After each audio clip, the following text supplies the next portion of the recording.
necesitaran el certificado de asistencia a la conferencia, también nos tienen que escribir un mail a nuestra casilla de correo, que es esta que está acá, tecno1, @fcnim.unlp.eduar, para solicitarlo explícitamente y entonces nosotros a la brevedad se los vamos a enviar.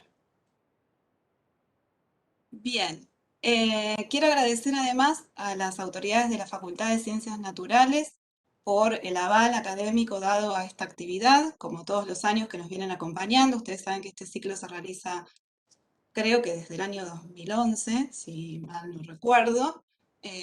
Y bueno, lo vamos cada día, cada vez nutriendo con distintos invitados que trabajan sobre todo desde el punto de vista de la etnografía en distintas comunidades y pueblos de Argentina, básicamente, pero también este año aprovechando la virtualidad y las posibilidades de acceder a personas que están en otros lugares, también hemos incorporado investigadores de Chile, investigadores de Brasil, y bueno, con esto intentamos enriquecer cada vez más el panorama de estudios antropológicos sobre los pueblos indígenas americanos.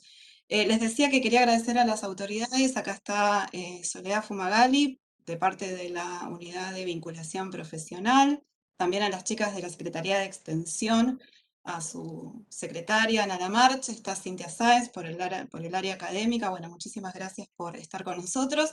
También quiero mencionar a la profesora María Rosa Martínez, que fue titular de nuestra materia durante tanto tiempo, así que bueno, le agradecemos que también nos siga acompañando. Gabriela Morgante de la Cátedra de Etnografía 2 y Cintia Sáenz en su doble condición también, así que bueno, gracias chicas por acompañarnos. Y bueno, quedamos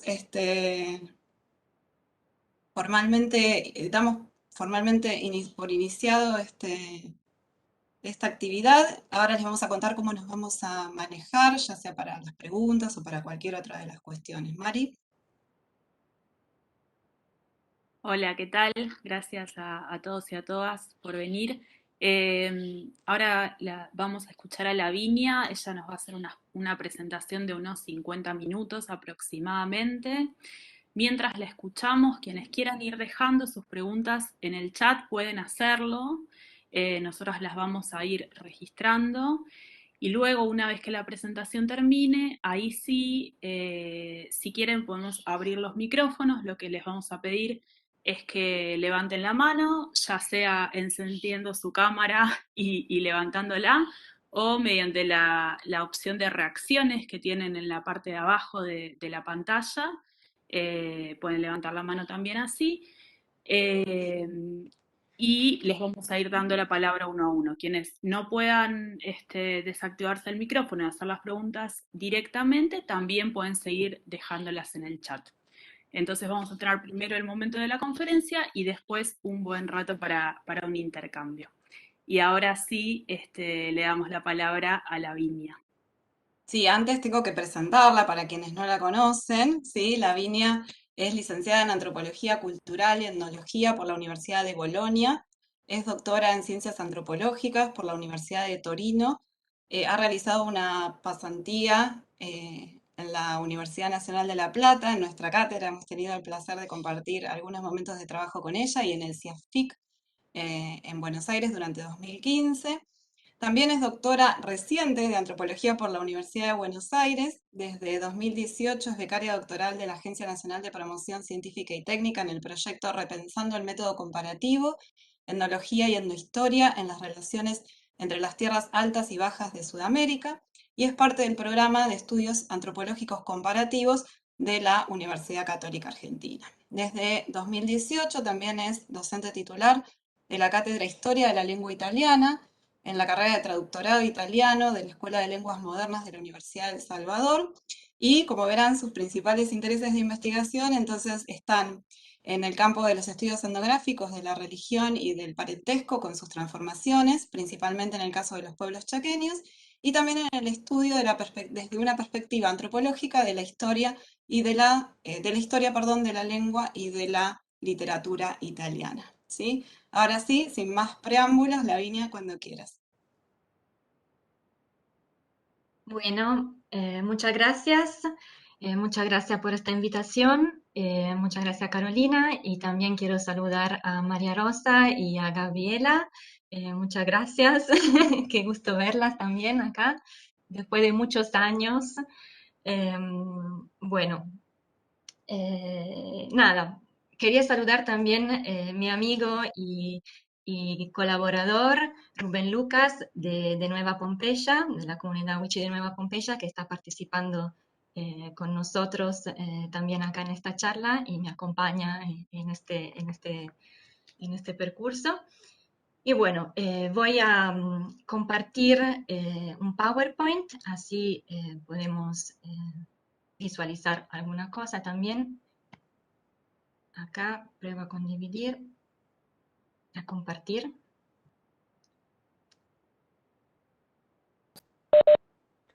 Se ve perfecto, Lavinia. Perfecto, muchas gracias. Bueno, en esta charla voy a presentar la investigación que estuve realizando en los últimos años de mi estadía en Argentina.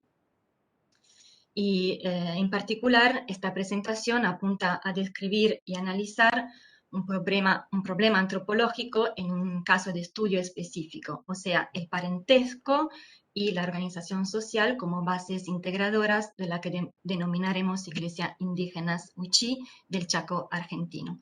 Pido perdón por mi castellano, yo soy italiana, pero hago lo mejor posible. Bueno, los objetivos de esta investigación fueron y son, en primer lugar, describir y analizar el culto cristiano contemporáneo de las iglesias indígenas en las comunidades Wichí de la región noroeste de la provincia del Chaco. En segundo lugar, de investigar las relaciones sociales y de parentesco en el seno de las mismas, tratando en particular de echar luz sobre la conexión significativa entre el plano cosmológico y el plano sociológico. Y por último, proveer una profundización etnográfica del estado de la cuestión relativo a la organización social y al parentesco wichí. Por lo tanto, los ejes analíticos fundamentales son, por un lado, los actuales procesos de recepción y reinterpretación wichí del legado religioso cristiano, y por el otro, el campo de la organización social y del parentesco con sus correspondientes transformaciones a través del tiempo. La investigación parte de una hipótesis, o sea, de que las iglesias indígenas wichí suponen una dinámica heterogénea que no solo se define únicamente por la eventual especificidad del culto, sino a la vez por una dinámica sociológica que supone relaciones sociales, espaciales y temporales, que incluyen especialmente cierto mecanismo de fundación y revitalización de un sector de parientes, la adquisición y distribución de relevancia social y una serie de vínculos de parentesco y alianza matrimonial. Pasando a la metodología y a la organización del trabajo, en primer lugar, avancé con un ordenamiento de los datos etnográficos que había recolectado en campañas de campo anteriores y, en segundo lugar, con un relevamiento bibliográfico que me permitió aclarar y definir algunos aspectos de la organización, del parentesco de la organización social chaqueña. Y también después, a través de visitas sucesivas y periódicas al campo, pude recolectar datos fruto de la investigación genealógica con un relevamiento genealógico sistemático, y también a través de la participación en los rituales, de la observación participante y de la recolección de los testimonios orales. Ha sido muy importante también la recolección y el análisis de la nomenclatura de parentesco y el estudio del uso de los significados de los términos de la lengua wichí. Asimismo, realicé diversos cuadros, croquis, tablas sinópticas y comparativas sobre varios temas de análisis sociológico y religioso, y obviamente genealogías de parentesco con sus representaciones gráficas, que es todo un tema. Bueno, la fotografía y la grabación en video también acompañaron la investigación, y en particular quiero decir que durante la estadía efectuada en julio de 2014, trabajé con la fotógrafa Valentina Riboli de la cual pueden apreciar las fotos en esta presentación. No todas, pero la mayor parte son suyas. Nuestro trabajo fotográfico fue pensado como un verdadero proyecto y pensado, entendido como un acompañamiento a la investigación etnográfica y a la descripción del culto, quindi una descripción en imágenes, texturas y colores. Y bueno, decía, muchas de las fotografías están acá en esta presentación. Bueno, pasamos directamente al campo. Entonces, el lugar de trabajo del campo, el lugar elegido fue el núcleo urbano del pueblo rural de Nueva Pompeya, en el Chaco, con sus parajes adyacentes. Miso Nueva Pompeya está ubicada, como se puede ver de este mapa, en la provincia argentina del Chaco, cerca del antiguo curso de Río Bermejo, en el departamento General Güemes, en pleno corazón del territorio popularmente conocido como el Impenetrable. La ciudad más cercana es Juan José Castelli, a 180 kilómetros al suroeste. Bueno, en esa región podemos registrar un contacto constante de los habitantes wichí con el cristianismo y la sociedad nacional a partir del año 1899-1900, fecha de fundación de la misión por parte de los religiosos franciscanos. La historia de este contacto puede resumirse en algunas etapas e hitos fundamentales, según un orden reconstruido tanto por medio de fuentes escritas como a través de los testimonios orales de los propios wichí. No voy a explayarme mucho sobre este tema, porque es más bien un tema de etnohistórico y porque el interés, el focus de esta charla es más bien en la religión y el parentesco.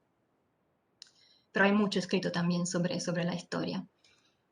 Bueno, un hecho importante que sí vale la pena subrayar, que marca la historia, la relación con el territorio de la población aborigen de Misión Nueva Pompeya, incluso se vuelve un factor de distinción significativo con respecto a otras comunidades, es la posesión de la tierra. En 1992, en efecto, la propiedad de las 20.000 hectáreas originales de la misión franciscana fueron transferidas al pueblo wichí a partir del otorgamiento de los títulos de propiedad de la tierra. Empiezan así a distinguirse dos ámbitos territoriales contrapuestos y complementarios: el ejido municipal o ejido urbano de un lado y el territorio indígena con sus diversos parajes por el otro. Este relevamiento que ven acá, hecho en Google Earth, lo hizo Rubén Lucas, que nos acompaña hoy acá, y lo agradezco por compartir sus relevaciones topográficas. Acá podemos mirar mejor la distribución en este croquis que hice yo partiendo del relevamiento que hizo Rubén. Podemos ver que los wichí viven en la periferia del pueblo o bien en los parajes. Vemos el ejido urbano, que es este rectangulito, y todos los parajes alrededor, que son los circulitos. Viven, decía, en los parajes, que son pequeñas localidades semiaisladas, donde por lo general habitan solo aborígenes. Y los parajes están distribuidos en el territorio en un radio de hasta 10 kilómetros a partir del núcleo central del pueblo. Podemos encontrar parajes más lejanos, pero ya salen de lo que son las 20.000 hectáreas del territorio indígena. Y se configuran como porciones de tierra de perímetro regular, donde la gente se establece en familias extensas o en núcleos residenciales cercanos. Esto para empezar a definir, después vamos a ver en el detalle. Los parajes más antiguos, los Lahuetés Pachché, son los que ven en más grandes, los circulitos más grandes, o sea, Polenón o Laguna de los Curas, Pozo del Sapo, Tottenham y Pozo del Toba, Wontloy. Bueno, seguimos. Acá podemos apreciar, por ejemplo, las imágenes del edificio de la antigua misión, desde el patio interno y desde el exterior, desde la plaza externa, y también algunas de la vivienda wichí en los parajes.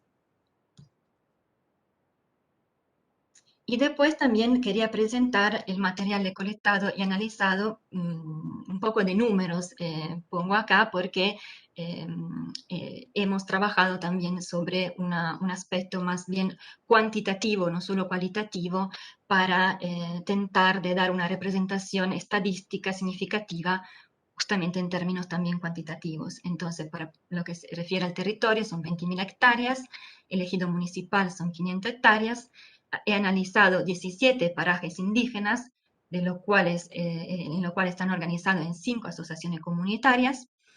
He analizado 16 iglesias unidas, 3 iglesias anglicanas y una iglesia católica.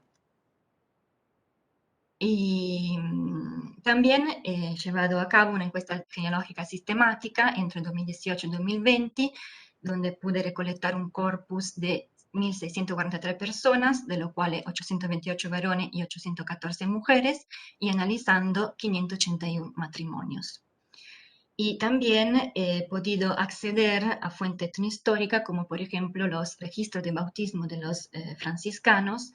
Los primeros registros tienen fecha de 1904 y llegan hasta 1950, donde podemos encontrar 435 bautizados wichí, más algunos padres y padrinos.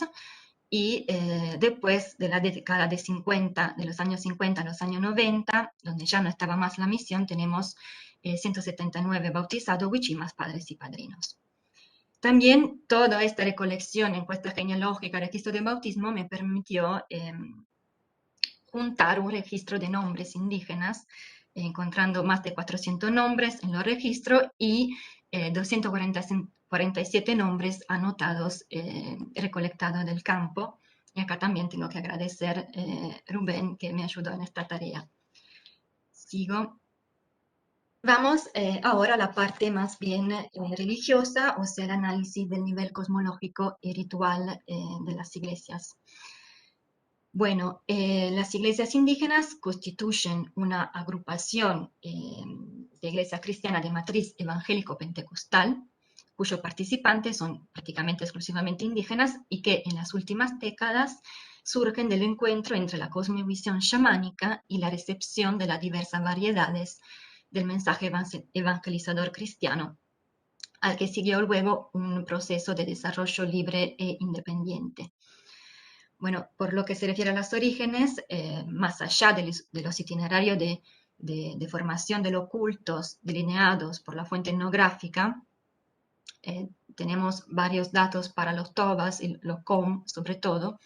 Para los wichí de Nueva Pompeya en particular, fue centrar el contacto intraétnico entre los diversos grupos indígenas.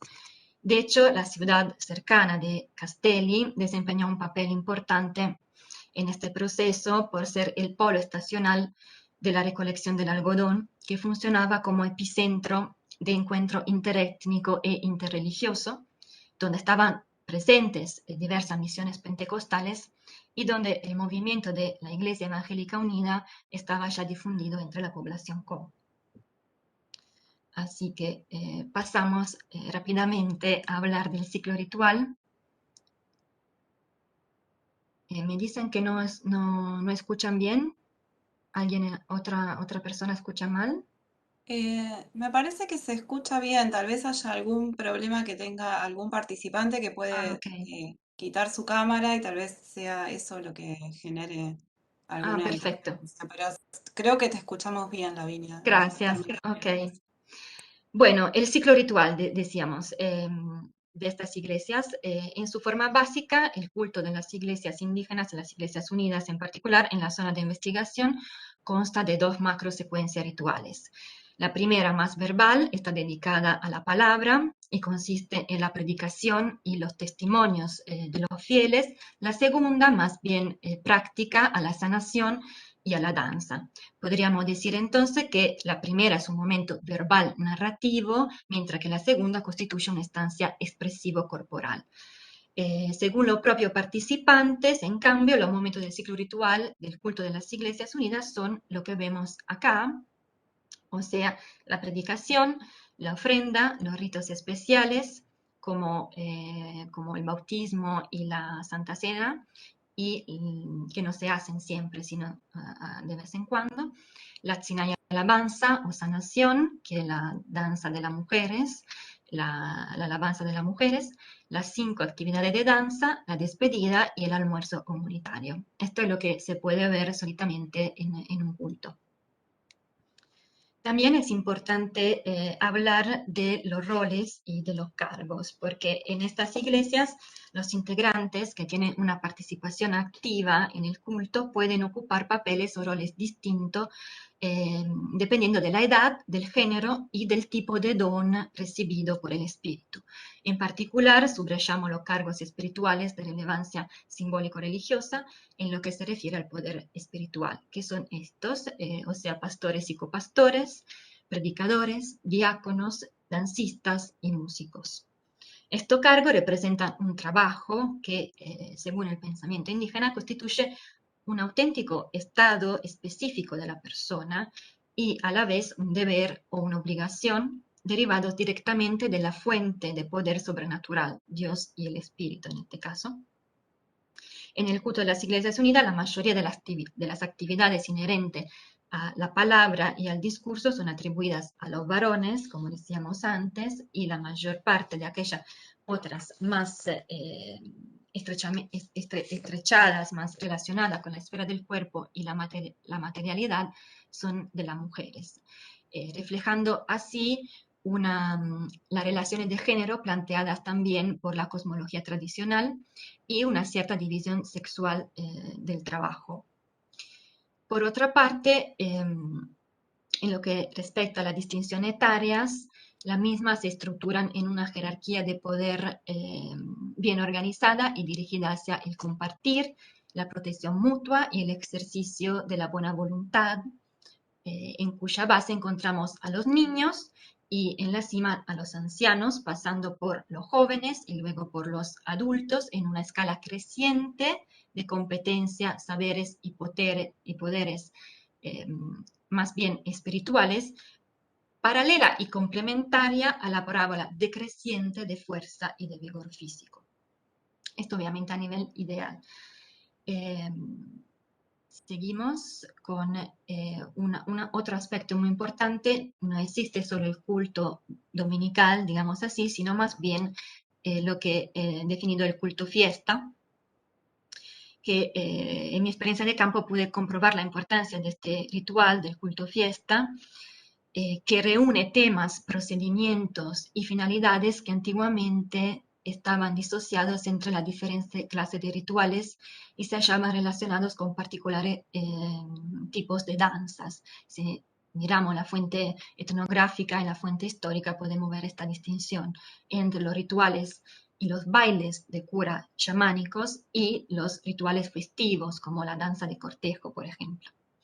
En la actualidad, el culto fiesta, en cambio, en este culto se encuentran combinadas todas estas funcionalidades simbólicas, espirituales, terapéuticas, sociales o lúdicas. Estamos entonces antes a un fenómeno ritual denso, originado en un contexto de transición social y de interculturalidad. En particular, en el culto fiesta se despliegan las danzas y los bailes, se ponen en escena espectáculos con actores y espectadores, y se recicla de alguna forma la antigua institución del SIAC, o sea, de las visitas, a través de la reproducción de la visita entre las diferentes iglesias. También el culto, este tipo de culto, el culto de las Iglesias Unidas, desempeña una función terapéutica y simbólica. De esta forma, tal como el ritual de cura chamánico que lo precedió, el culto podría inscribirse dentro de la categoría analítica de ritos terapéuticos de curación. En este contexto resulta particularmente significativa la corporalidad del fenómeno religioso, por la cual se aprecia el accionar de entidades sobrenaturales, dones, espíritus que entran, poseen o penetran la persona y los correspondientes estados alterados de conciencia, actitudes emotivas y expresivas extraordinarias. Acá se pueden ver algunos momentos de esta etapa del culto. Bueno, como hemos dicho, la experiencia de los rituales del chamanismo fueron reelaboradas junto con los aportes del cristianismo y en particular con la asistencia carismática de matriz evangélica y pentecostal. Así, por ejemplo, en mi trabajo de campo he podido ver la integración cosmológica de seres espirituales y fuentes de poder, pero también la de los diversos actores sociales y de especialistas del contacto con lo sobrenatural, con la geografía también del mundo, el cielo, la tierra y los diversos espacios del cosmos. También en la investigación procuramos esclarecer la descripción etnográfica de algunas de las nociones, entidades y prácticas, categorías que resultan fundamentales para una mejor comprensión del fenómeno de la religiosidad wichí y de su sustrato social, para intentar de comprenderlo más en profundidad, como por ejemplo la entidad de los dones espíritus, también saberes, porque en idioma se dice también, se llaman también saberes, la noción de la conversión, como iwesek ejla, o sea, hacer una otra alma, una otra voluntad, la práctica del testimonio, del compartir la palabra, el bautismo, la posesión y el sentir, y lo che, y la relación cuerpo-alma, tosan, toesek, y también, en fin, todo el panorama gigantesco que abre la muerte, la visión de la muerte y la escatología. Estos fenómenos contribuyen a ampliar, para resumir, porque no tengo tiempo para hablar tanto sobre cada uno de estos temas, pero para resumir podemos decir que estos fenómenos contribuyen a ampliar el sistema de conocimiento local, desplegando al mismo tiempo la fuente del poder que permiten que una acción, una conducta, un valor o un discurso puedan materializarse o ser efectivamente realizados. Esto por lo que se refiere a la parte, entonces tenemos saber y poder, podemos decir práctica y teoría.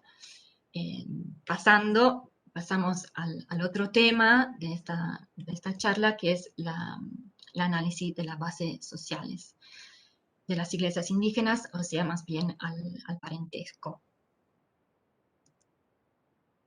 Bueno, para comenzar a entender la organización sociopolítica wichí y su influencia en la religiosidad cotidiana, y a fin de lograr al mismo tiempo una profundización del estado de la cuestión relativo a la organización social y el parentesco wichí, he tentado de recapitulado críticamente aquella informaciones específicas que sobre la organización social nativa nos brinda las fuentes jesuíticas, la fuente militar franciscana, etc. Y la fuente colonial, la literatura etnográfica chaqueña.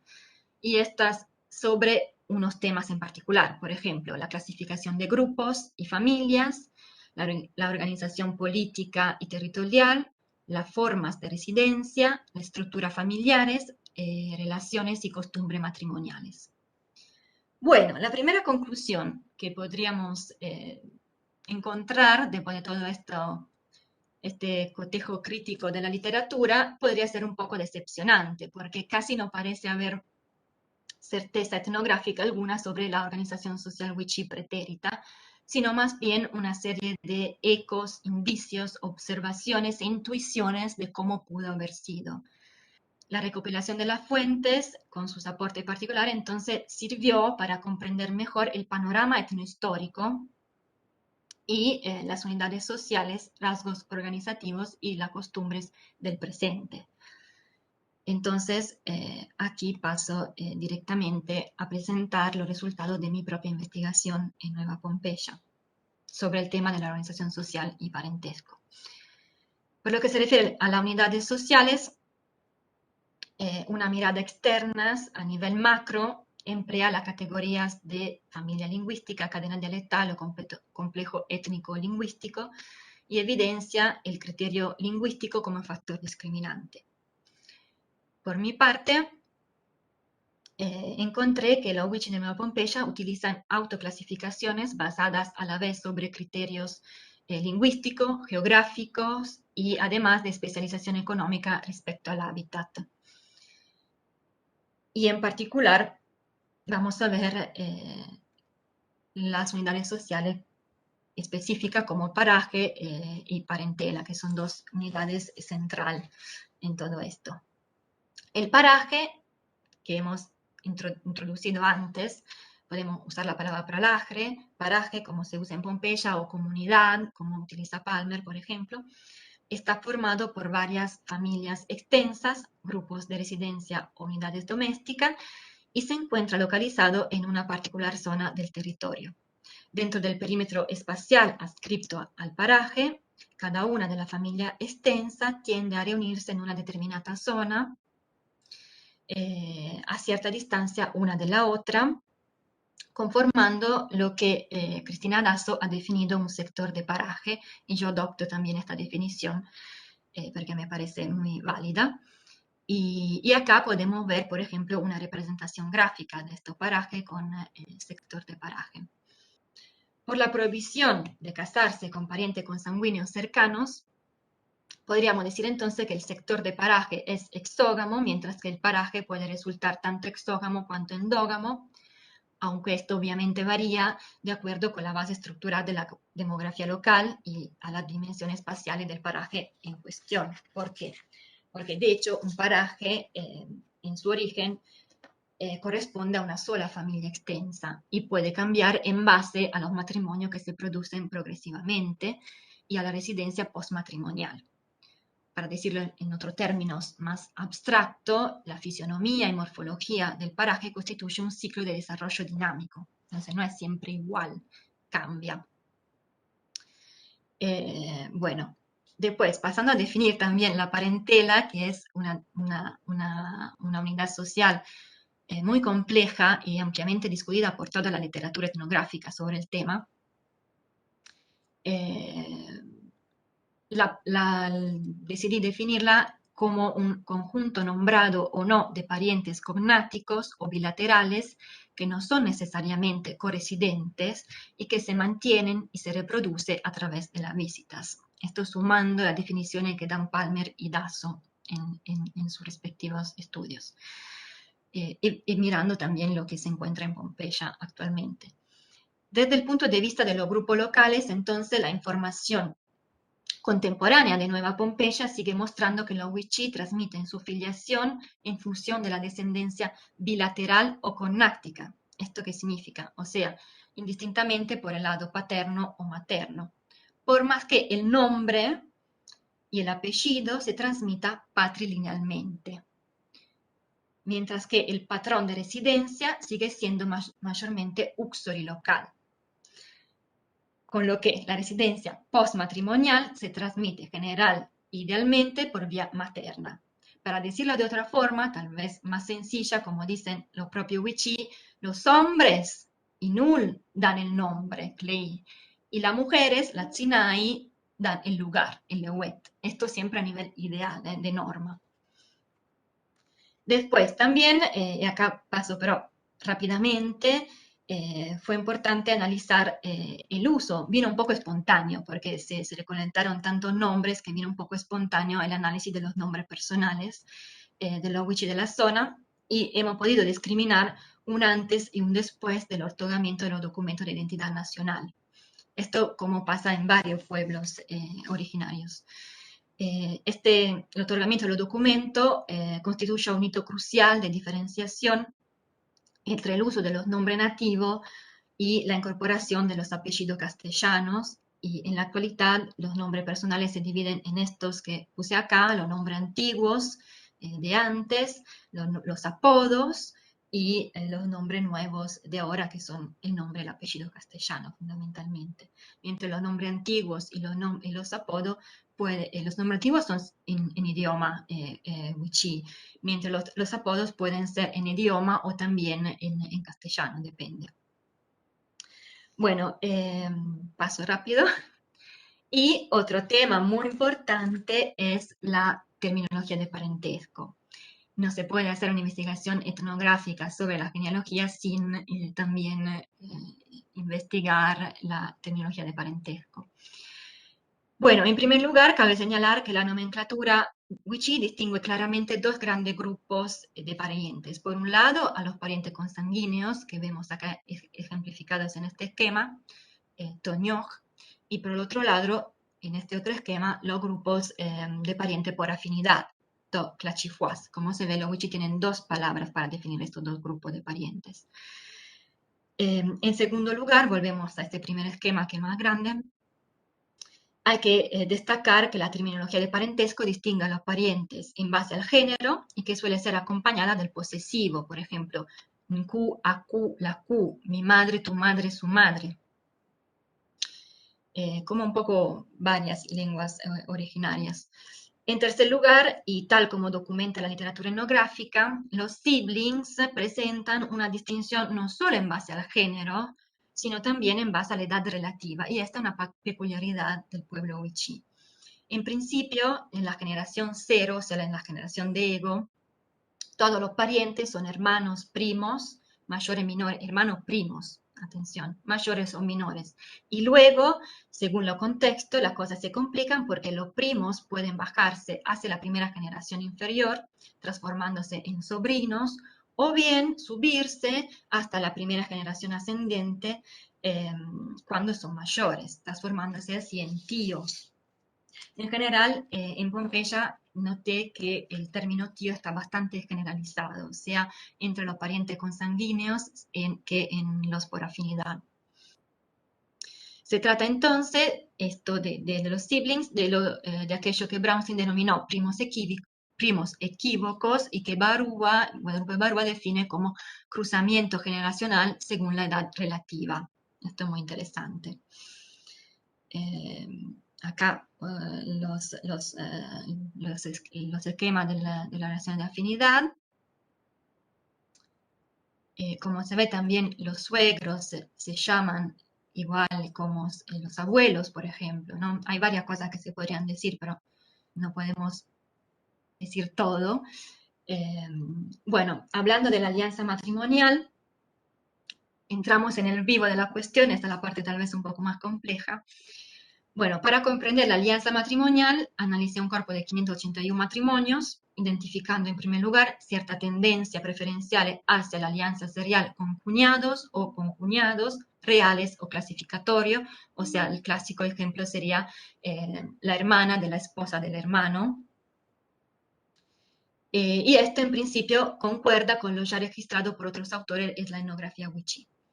Ego, o sea, Ego busca a su cónyuge en alguna familia en la cual alguno de sus propios parientes ya haya buscado el suyo. O en otras palabras, se casa con un afín potencial de alguno de sus propios consanguíneos, replicando así alguna de las alianzas previas de su propio grupo de pertenencia.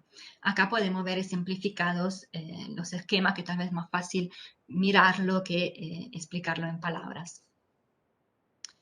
Sin embargo, lo interesante en el caso de Nueva Pompeya es que el análisis de un corpus genealógico más extenso nos permite realizar una constatación adicional. O sea, se encontró que en la mayoría de los casos, Ego busca más bien a su cónyuge en alguna familia en la cual alguno de sus propios parientes por afinidad, entonces no ya consanguíneo, sino por afinidad, haya buscado el suyo. O en otra palabra, se casa con un afín potencial de alguno de sus propios afines, replicando algunas de las alianzas de su grupo local postmatrimonial. Genealógicamente, el análisis informático del corpus permite constatar que este proceso se plasma en alianza frecuente con aquellos parientes que desde nuestro punto de vista podríamos calificar como hermanastros, primastros o cuñadastros. El caso emblemático, por ejemplo, es el matrimonio de un ego masculino con la hija del esposo, de la madre, de la esposa, del hermano. Es decir, con la hermanastra de la esposa de su propio hermano. Acá también es mejor visualizarlo en el esquema que explicarlo en palabras. Pero todo esto para decir que el ideal, que está a la base, más allá de este escenario, digamos, la lógica fundamental parece seguir siendo la misma, o sea, el ideal matrimonial wichí procura que el cónyuge potencial no sea un pariente demasiado cercano, ni tampoco demasiado lejano. O sea, lo mejor parece ser buscar la pareja conyugal entre los más lejanos de los potenciales parientes desposables. No sé si se puede entender, pero eso es. No demasiado cercano, no demasiado lejano. Bueno. Esto por lo que era la parte más bien técnica. Por la parte de una etnografía más común, también se procuró mirar, explicitar y reconstruir cualitativamente el contexto cotidiano de los valores, costumbres y las percepciones concretas que subyacen a las tendencias estadísticas abstracta de la alianza matrimonial wichí que hemos recién dicho, y que los propios actores ponen en juego en su vida real, diaria, en relación con la pareja, el matrimonio y la familia. Por ejemplo, de esta forma quedó en evidencia el papel central de la relación yerno-suegro en el escenario uxtorilocal, y esto lo veremos también después en relación con el contexto de las iglesias, la participación de los padres en la elección del cónyuge, el mal de amor y su repercusión en el equilibrio personal de la persona, que existe activamente, y el papel activo acá también del espíritu suitayaj en la separación y el divorcio. También vimos la agencia femenina en el cortejo y la libertad sexual de las jóvenes antes del matrimonio, o bien las creencias y prácticas relativas al embarazo, al alumbramiento con el correspondiente estado de tzepak, que atañe sea al hombre que a la mujer, e incluso hasta el paulatino reemplazo de las ceremonias que antiguamente ritualizaban la formación de la pareja, que fueron reemplazados por los modernos cultos fiesta, de los cuales hablamos anteriormente, de las iglesias indígenas. Bueno, acá también se podría hablar mucho sobre cada uno de esos temas, pero vamos para adelante. Acá probamos a juntar los dos temas que hemos hablado anteriormente, o sea, la religión, el culto de las iglesias, con el análisis del parentesco de la organización social. Tentemos de hacerlo confluir juntos. Así, por ejemplo, en este croquis pueden ver el mismo mapa anterior, pero esta vez donde ubiqué las iglesias analizadas. Tenemos en rojo las iglesias unidas, pueden ver que son muchas, en azul las iglesias anglicanas y en amarillo la iglesia católica que se encuentra en el pueblo, en el ejido urbano del pueblo. También este da la idea de la complejidad del panorama religioso que nos encontramos en la zona. Y esto nos llevó a la pregunta, ¿por qué? ¿Por qué tantas iglesias, no? Y bueno, la descripción etnohistórica y etnográfica del culto y de la estructura de los grupos locales, y de un lado, y de la parentela, nos suministran elementos significativos para entender la dinámica social de las iglesias indígenas contemporáneas.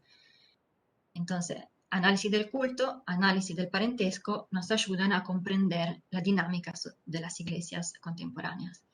Porque no se trata solamente de relevar el consabido lazo durkheimiano entre, por un lado, idea y práctica religiosa y por el otro, la organización social, sino más bien de entender cómo se plasma ese nexo en el caso específico wichí, al describir, analizar y comprender qué forma específica asume y por qué canales y circuitos concretos discurre este juego de asociaciones y las distancias y las relaciones. Bueno, para ello, en primer lugar, tomo en consideración la distribución y la estructura interna de las iglesias para poner en relación las variables muy importantes, muy queridas por la antropología de parentesco, o sea, la territorialidad y la descendencia. Pero vamos a verla también en este escenario. Bueno, Iglesia, territorialidad y descendencia, entonces. En este sentido, pudimos ver en esta investigación, por lo menos, que las iglesias indígenas expresan de forma palpable las relaciones de parentesco y alianza matrimonial existente entre los sectores de los distintos parajes. Entonces, no entre los parajes, sino más bien entre los sectores de los distintos parajes. La dinámica de formación de las iglesias indígenas pareciera estar reflejando la perspectiva sociológica de la familia extensa, o sea, unión de al menos dos familias nucleares, y de la parentela, entonces familia extensa y parentela, o sea, el grupo de descendencia cognático, más que el paraje en sí mismo como comunidad local de residencia. De esta forma, la dinámica religiosa pone en escena las relaciones interparaje de parentela más que las relaciones intraparaje de comunidad. Entonces estamos a un nivel superior, no tanto de comunidad, sino más bien de parentela.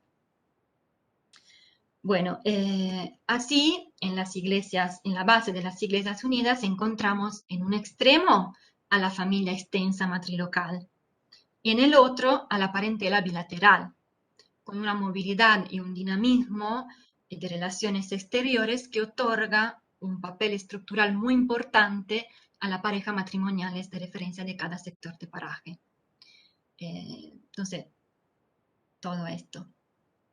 De esta forma, las iglesias nativas congregan a individuos que no necesariamente residen juntos, pero que a lo largo de las generaciones están relacionados lineal y colateralmente con la familia del pastor y de su cónyuge por medio de lazo de parentesco.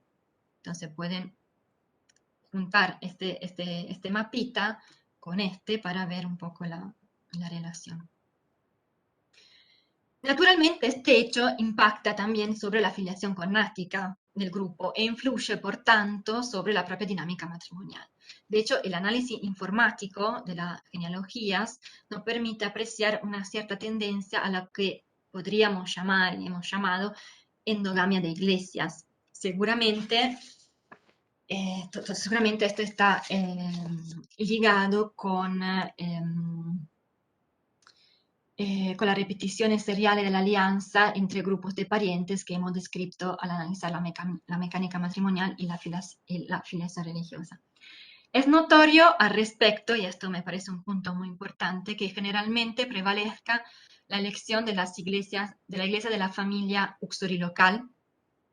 Las hijas mujeres tienden a seguir y participar en las iglesias de sus propios padres, mientras que el varón, el esposo o yerno, suele privilegiar la filiación religiosa de las iglesias de sus suegros y esposa, es decir, de sus afines.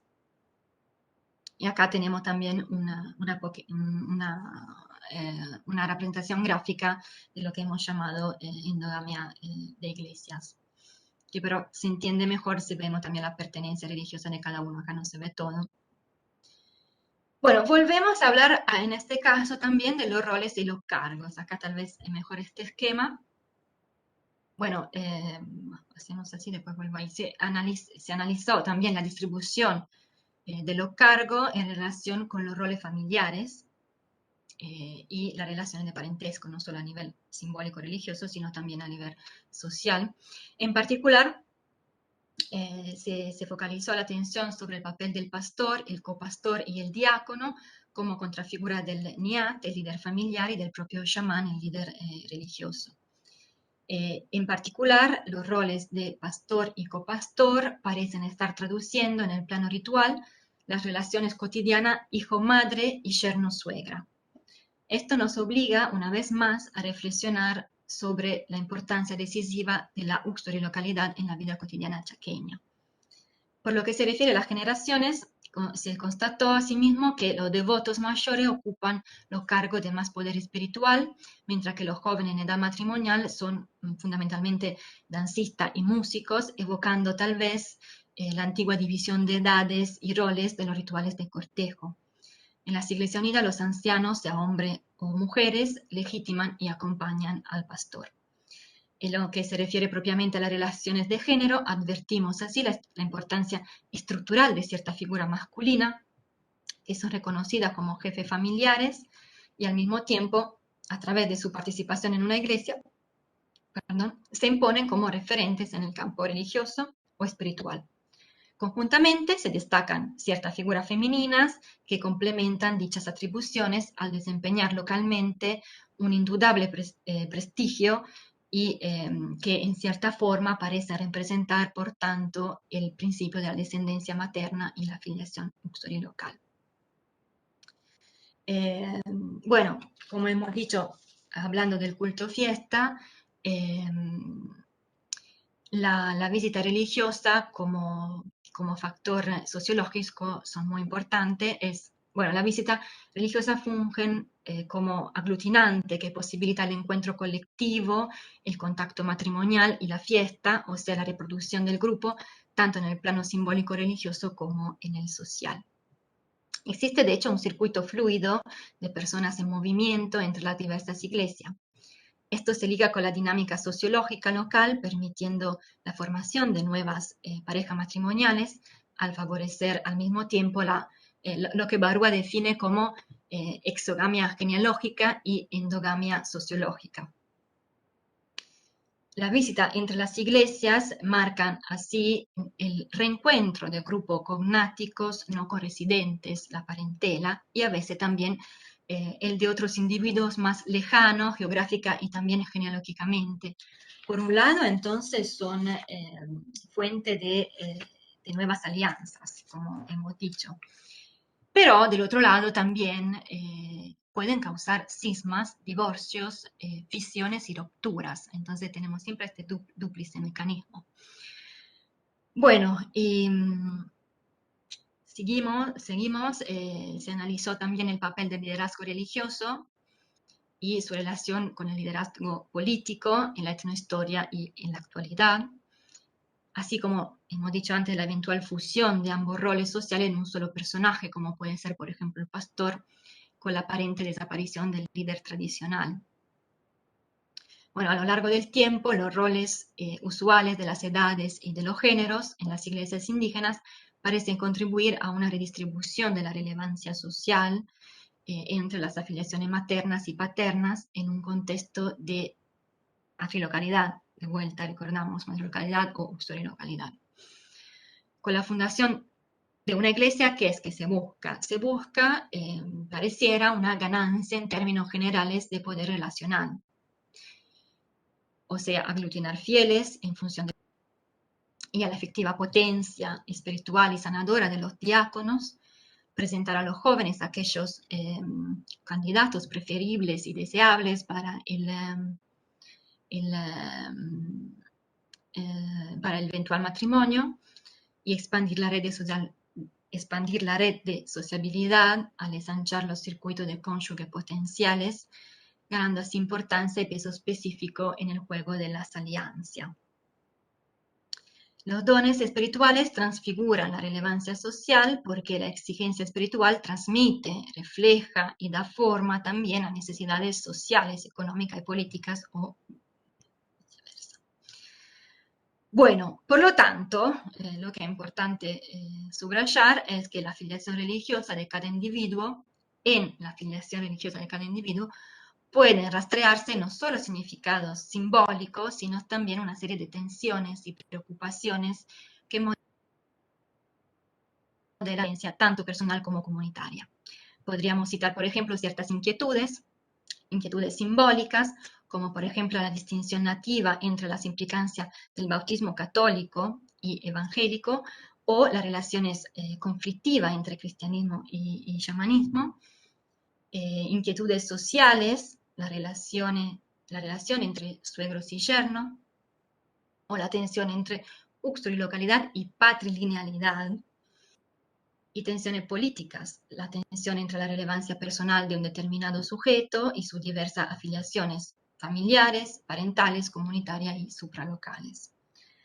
Bueno, en un mundo en el que los márgenes de movimiento, de libertad de los individuos parecen ser muy estrechos, la elección de la comunitas eclesial en la cual participar y por tanto de la potencia sobrenatural con la cual operar es crucial, pues traduce la elección del círculo familiar y parental al cual cada individuo opta por pertenecer.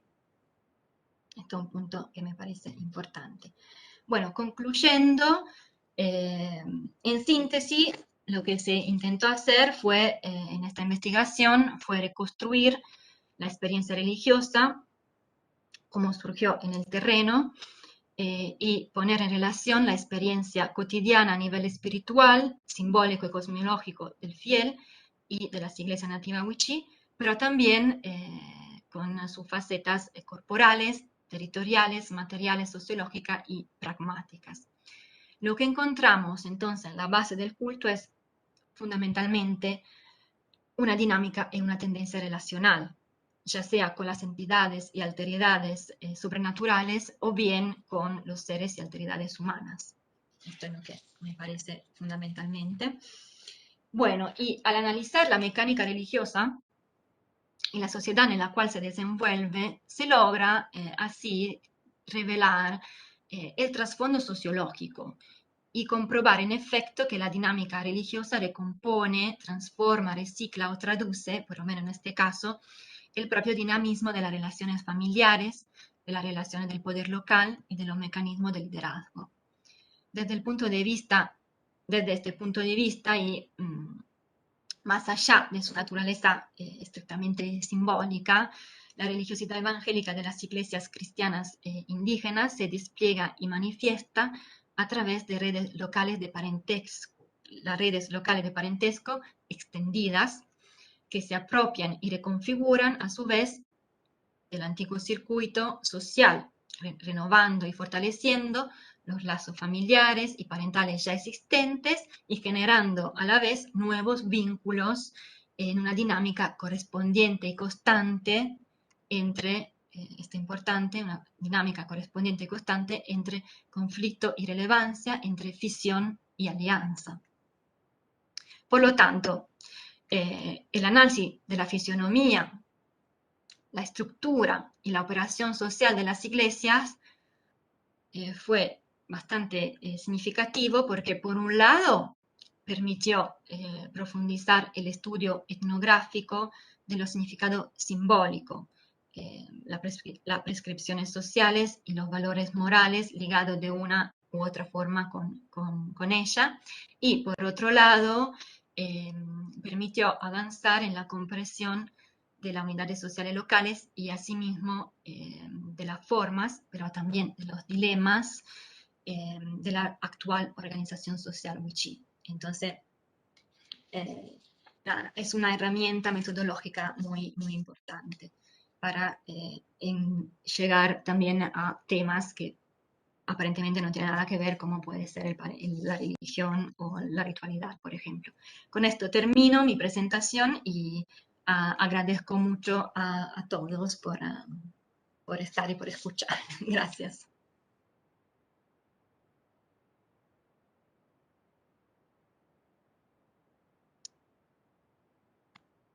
Bueno, muchas gracias, Lavinia. Súper interesante tu presentación y muy en línea también con lo que estamos viendo en la materia de etnografía 1. Veníamos justo de ver cuestiones que tenían que ver con el parentesco y con las reglas de parentesco y conversando con los estudiantes de cómo no son reglas ni estáticas ni aisladas en sí mismas, sino que se expresan en relaciones sociales, en derechos, en obligaciones, en modos de, bueno, en posibles posiciones sociales también. Así que, bueno, súper interesante porque mostraste en un caso muy concreto cómo todo esto sucede. Ya tenemos algunas preguntas en el chat, así que te las vamos a ir trasladando. Y mientras tanto, recordamos al resto de los y las participantes que si quieren seguir anotando sus preguntas en el chat o ir levantando la mano, les vamos dando la palabra. A ver. Graciela Dectiar pregunta, ¿qué es el espíritu Suitayak de la separación? Y agrega, cuando hablas de libertad sexual en las jóvenes, ¿es decir que no hay presiones para el matrimonio? Y una más. ¿Es la organización de la iglesia la que marca un estatus social? No sé si decir estatus o jerarquías sociales. Entonces te repito, la primera era, ¿qué es el espíritu súbita Jack de la separación? Estás muteada, me parece. Sí, ese espíritu es un espíritu que hace parte del panteón de los espíritus tradicionales. Cuando uso la palabra tradicional, quiero decir anterior a la evangelización cristiana de los Wichí, y que todavía sigue siendo muy vigente. Todavía influye en la separación y en el divorcio y en el engaño. Eh, los Wichí cuentan que cuando un hombre o una mujer engaña a su pareja es porque está maldecido, está perseguido por este espíritu que ataca a su pareja haciéndolo enamorar de otra persona. Un amor no positivo en este caso, sino un amor negativo que crea appunto fisiones, escisiones y peleas familiares y divisiones familiares. Y entonces es un espíritu que todavía está muy vigente, que pertenece a la cosmología más propia, más antigua de los Vichy antes de la evangelización y que todavía sigue siendo muy vigente en los casos estos de separación. Ecco, è arrivata, llegó mi hija. Bueno, andá yo con la nonna. Un segundo, perdón. Eh, y,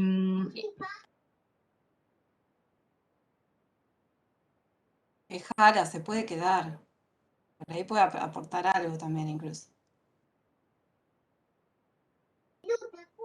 perdón.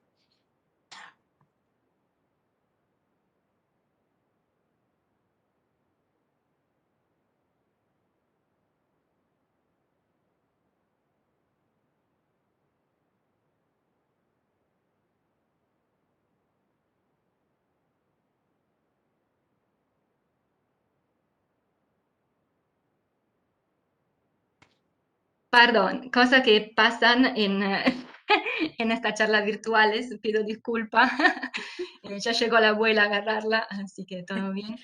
Bueno, no Em, te preocupes. Bueno, estamos Eh, hablando del espíritu Suitayaj y eso, que es un espíritu que tiene agencia, que todavía es vigente en estas situaciones de divorcio, de engaño y de división familiar. Sí, Bien, después las otras preguntas de Graciela tenían que ver con esto de la libertad sexual de las jóvenes que vos habías mencionado, y sí. si esto se vincula con que no haya presiones para el matrimonio. Bueno, entonces hay que decir que ese tema se encuentra ya en la literatura etnográfica más antigua sobre los Wichí. Toda la fuente reportan esta libertad sexual de las mujeres antes del matrimonio. Era un hecho cultural. La mujer tenía posibilidad de experimentar su sexualidad antes de casarse, una vez que se casaba. También porque anteriormente más antiguamente los wichí se casaban mucho más grandes, no se casaban en edad temprana. Había que casarse sea por una cuestión de valores, sea por una cuestión más bien práctica, se casaban ya pasando los 20, más llegando a los 30, sobre todo los hombres. Los hombres solían ser mucho más grandes, llegando a los 30. Las mujeres tal vez un poco más jóvenes, pero no muy jovencitas, digamos, seguramente pasando los 20, 25, así. Por una cuestión que tenían que aprender las tareas económicas y sociales, tenían que aprender su rol para construir una familia. En la época moderna pasa que actualmente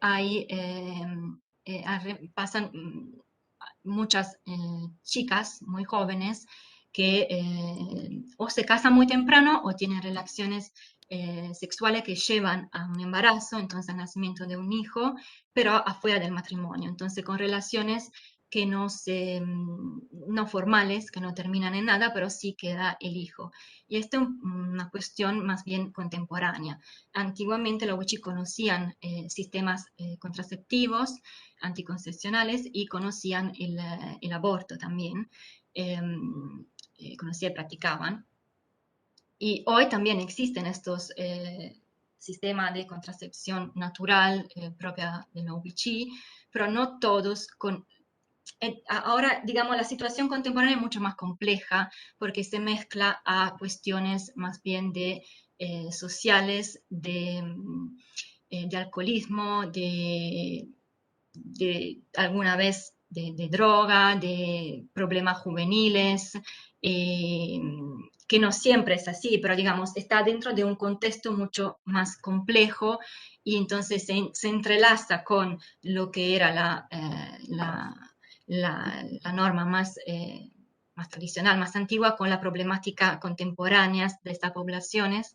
Eh, las mujeres se encuentran muchas veces jóvenes, madres, y los hijos son criados por los abuelos dan el apellido, su propio apellido a los hijos de las hijas, y muchas veces crecen sin saber quién es el padre, y esto lleva a toda una problemática también sucesiva en cuanto a las relaciones de parentesco, que este chico va a una parte que no va a conocer, y hasta que la madre decida revelar eventualmente cuando se acerca al matrimonio. Pero, digamos, ahora esta libertad sexual que existe y está culturalmente, existía, está culturalmente pautada, hoy es más compleja porque se inserta en una situación social que está cambiada, en una situación social cambiada, donde las chicas son mucho más vulnerables y hay situaciones distintas, digamos. Entonces, son problemas que ahora se están enfrentando también desde otra mirada, desde otra perspectiva. No sé si contesté a la pregunta. Pero el tema de las madres solteras es muy interesante y se podría hacer un estudio etnográfico también. De hecho, uno de mis directores, Pablo Sendón, acaba de sacar un artículo sobre el tema de la madre soltera, en su caso en su zona de trabajo, que es el Perú. Eh, y es un tema que valdría la pena de profundizar y de investigar más a nivel etnográfico, también con esta comparación de lo que pasaba antes y cómo actuaba esta pauta social anteriormente, cómo actúa ahora esta pauta social en el contexto contemporáneo, que es un contexto mucho más complejo y mucho más lleno de peligros desde este punto de vista. Pero sí, no hay presión hacia el matrimonio, esto no. Se podemos decir, las mujeres son mucho, en esto son bastante libres, seguramente, no hay presión. No sé, no era antes y no es ahora, no se empuja a casarse, no existe, de hecho no existe el casamiento como nosotros lo entendemos, eh, sino es más bien una elección y una convivencia. Gracias. Bueno, nos quedaba una pregunta de Graciela que había preguntado si si es la organización de la iglesia la que marca un estatus o una jerarquía social. Y te voy a leer también una pregunta de Gabriela Morgante, que también tiene que ver un poco con cómo estructura la iglesia. La pregunta de Gabriela dice, ¿podría decirse que este tipo de iglesias articula con relaciones y formas de culto a nivel familiar, comunitario, que ordena las relaciones entre grupos territoriales más allá de lo religioso? Bueno, a la pregunta de Gabriela, creo de poder decir que sí. Me parece que las dos cosas eh, están combinadas ahí, se encuentran estrechamente relacionadas y una juega con la otra. Es como si fuera una institución familiar que necesita, digamos, el nacimiento, el desarrollo y la decadencia de una iglesia indígena sigue también el proceso de nacimiento, desarrollo y decaimiento de un paraje, por ejemplo. Entonces tiene mucho que ver. Es como, por ejemplo, para entendernos, es como si estamos, por ejemplo, con una olla con agua hirviendo. Pensamos a una olla con un fuego abajo, el agua que hierve se hace una burbuja. Las burbujitas son chiquitas al principio y después crecen hasta que la burbuja se hace más grande y explota y forma otra burbuja más chiquita. Entonces, esto es el desarrollo dinámico que hay, sea en no sé si se entiende, pero me parece una imagen que puede llegar a entender, sea en cuanto a cómo se forma una iglesia y sea cómo se forma una, una comunidad o una parentela. Entonces, se parte de algo pequeño y de una pareja nuclear, de una familia extensa generalmente, y con los matrimonios crece, se agranda y entonces también los varios matrimonios que se producen buscan después, se agranda el lugar y buscan su propio lugar, se disponen primero cercanos y después cuando ya van también a otro lado formando otro paraje. Entonces, y así también, todo este tema de relevancia social, formación de iglesias y también formación de paraje, sigue, me parece a mí, me parece lo que pudimos ver, me parece que sigue la misma dinámica de eh, fisión, depende de dónde queremos empezar, digamos, fisión, crecimiento, fusión y de nuevo fisión, todo así, no sé si se entendió. Entonces me parece que sí a la pregunta de Gabriela. Y después, a lo anterior, lo del estatus social o jerarquía, yo no hablaría ni de estatus social ni de, más, tal vez estado, pero más bien de relevancia social, ¿cierto? No de jerarquía, porque estamos hablando de poblaciones donde no existía jerarquía fundamentalmente a nivel histórico de las fuentes, se habla de sociedades egalitarias, homogéneas o como los varios autores quieren hablar. Entonces, no hay una jerarquía bien definida. Sí hay relevancia social, entonces sí, sí se puede dar un individuo con más relevancia o más bien una familia con más relevancia, un conjunto con más relevancia. Y esto tiene que ver con la misma dinámica que hemos dicho recién ahora, o sea, elegir el casamiento es también el matrimonio, la elección de una pareja, es al mismo tiempo una elección social, pero también en este caso religiosa, en el sentido que la relevancia social, que es fundamentalmente, es una calidad, una capacidad a nivel espiritual y de potencia efectiva espiritual de sanación, de curación, pero también a la vez una capacidad de aglutinar personas, de aglutinar parientes, de aglutinar gente, de hacer que el grupo crezca y sea importante. Entonces tenemos estas dos valencias que están siempre en juego entre sí, entonces, y cada vez que una persona elige una pareja, está eligiendo también la familia en la cual pertenecer, en el caso del varón en particular, la familia a la cual después pasar su nombre, en la cual englobarse, ser englobado, y también la potencia espiritual y la iglesia en la cual poder ejercitar sus propios dones espirituales. Entonces, sea una elección social, que sea una elección espiritual, y todo eso consta la relevancia social. Obviamente, esto cambia, perdón, un prestigio que cambia según del contexto del momento histórico. En este momento estamos hablando de algo que tiene que ver con lo que se percibe ahora como importante y que da una relevancia social en este contexto. No sé si contesté a la demanda. Ahí Graciela agrega en el chat, me conmueve saber que si los wichís pudieron armar una sociedad igualitaria, aún tenemos esperanza para un mundo mejor. Y siguen llegando felicitaciones y más preguntas, pero está Carolina hace un rato con la mano levantada, así que le vamos a dar la palabra a ella. Sí, no, tenía que ver con algo de lo que se estaba diciendo recién. Tengo muchas preguntas, pero en relación a esto me preguntaba en tu análisis la importancia que le das a la parentela, que es una unidad social bastante poco estudiada, durante algún tiempo fue bastante poco estudiada. había como más énfasis en los sistemas unilineales o en todo aquel parentesco que devenía un poco de estas reglas. Y también, digamos, mirando la bibliografía más temprana sobre la organización social de los grupos del Chaco, aparecía esto, ¿no? De la banda, la parentela, como si fueran incluso sinónimos, a veces con una definición bastante poco precisa. Y yo creo que lo que muestra tu trabajo es la importancia que tienen las relaciones de alianza para el sostenimiento de estos grupos que podemos llamar parentela, ¿no?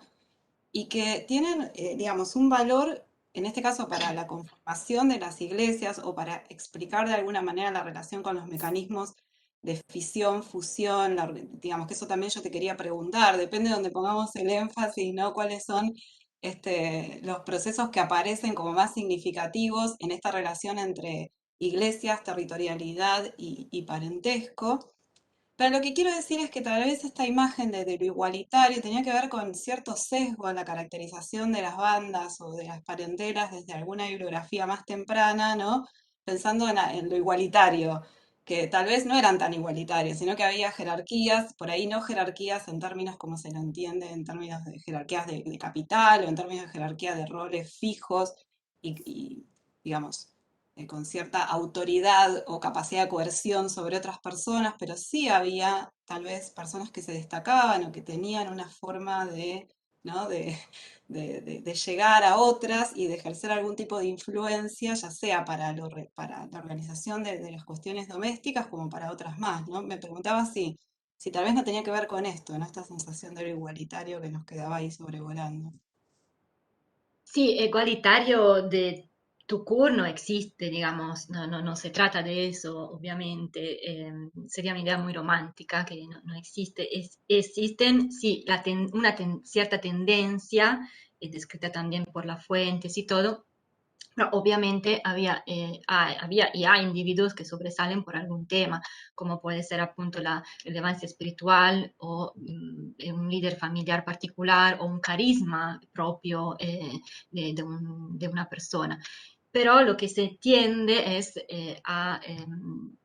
digamos, como ves, no hay una iglesia, hay varias iglesias, entonces lo que se tiende a distribuir esta relevancia, a distribuirla y a encontrar lugares donde cada persona pueda expresar su don, pueda poner en práctica su don. Esto es lo que parece. Y esto va de paso con la pertenencia familiar, digamos así.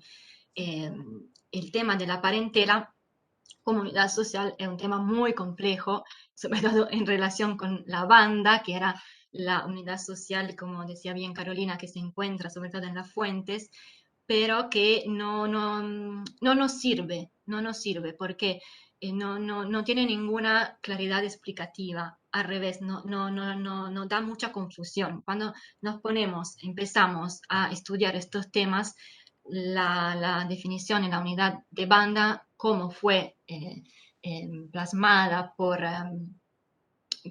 los antropólogos, por los primeros antropólogos, hablo de Metro, hablo de otros, y después también como la trabajó Brownstein. Hay mucha literatura sobre el tema, la verdad, la literatura no es extensísima porque es un tema muy complejo, el parentesco en el Chaco, justamente porque el parentesco es bilateral y no es unilateral, por tanto es complejo y siendo sociedad seminómades también yo creo, mi idea es que era difícil para un antropólogo que iba tal vez solo por una estación entender toda la dinámica. Había que estar por lo menos por 1 o 2 años a ver este mecanismo de movilidad territorial y ver cómo cambiaban la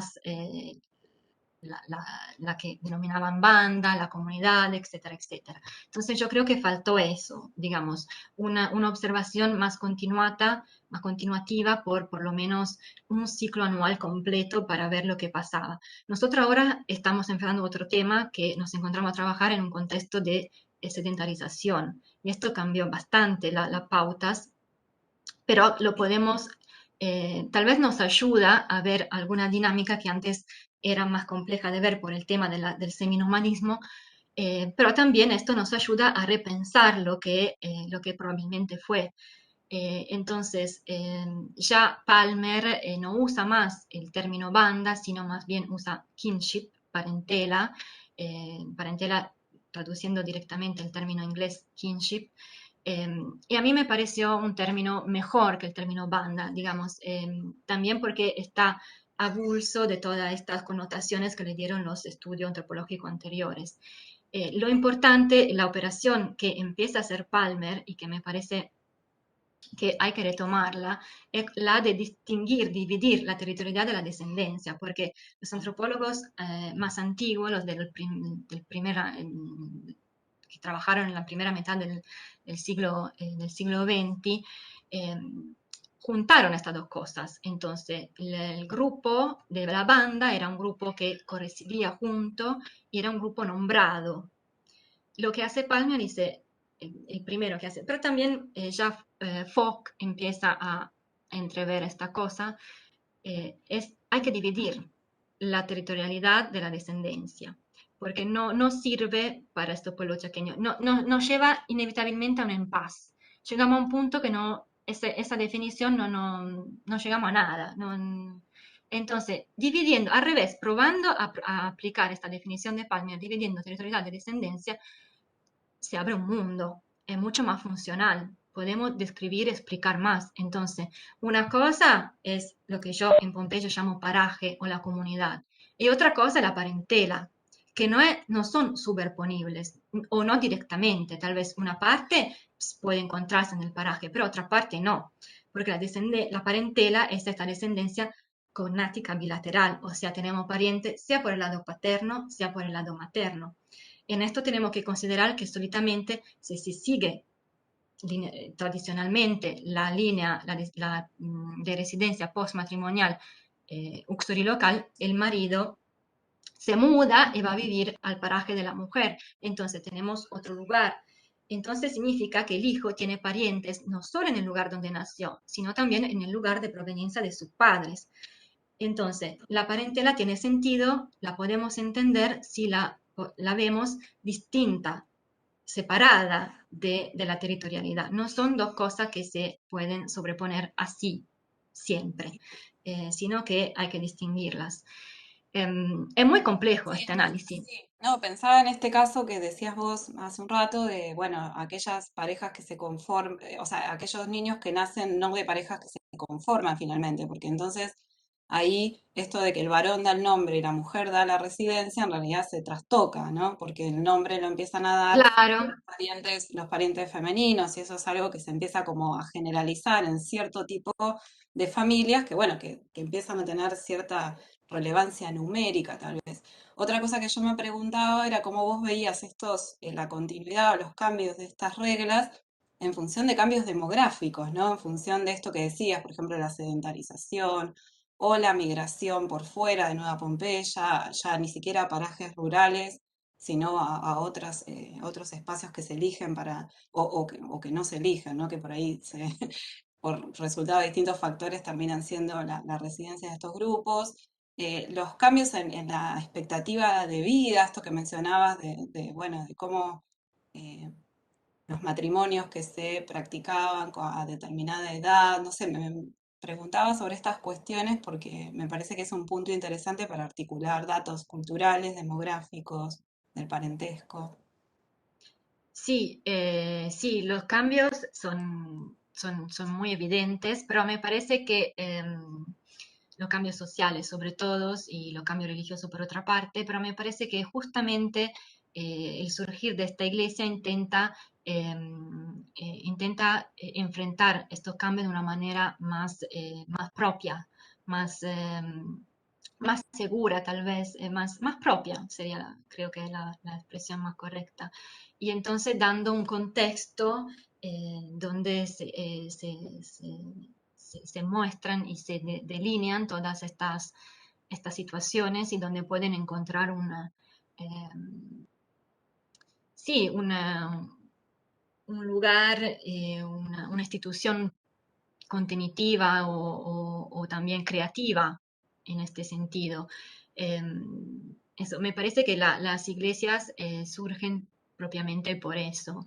Eh, son digamos, eh, son pertinentes, son instituciones pertinentes con el contexto actual y manifiestan de forma propia los cambios, sea a nivel religioso, sea a nivel social.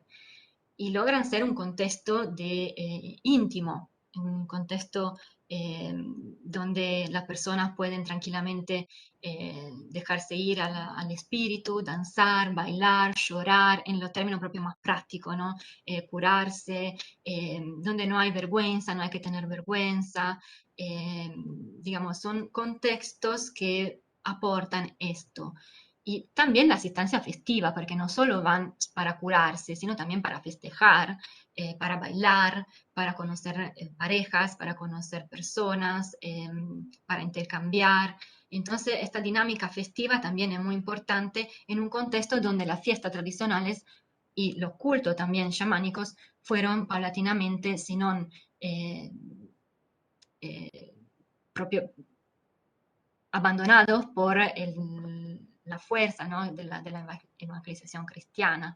Entonces, por mucho tiempo no hubo fiestas y acá la fiesta resurge, vuelve y se vuelve un momento muy, muy importante en la vida social y religiosa y que para mí tiene mucho que ver con este también contexto cultural. Encontró su forma de ser en este contexto cultural de cambio.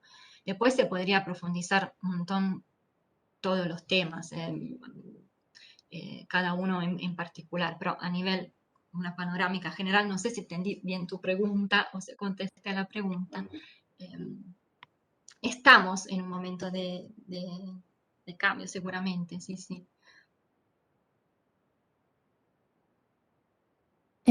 Bueno, hay un montón de preguntas más y de saludos también y de felicitaciones y agradecimientos por la charla.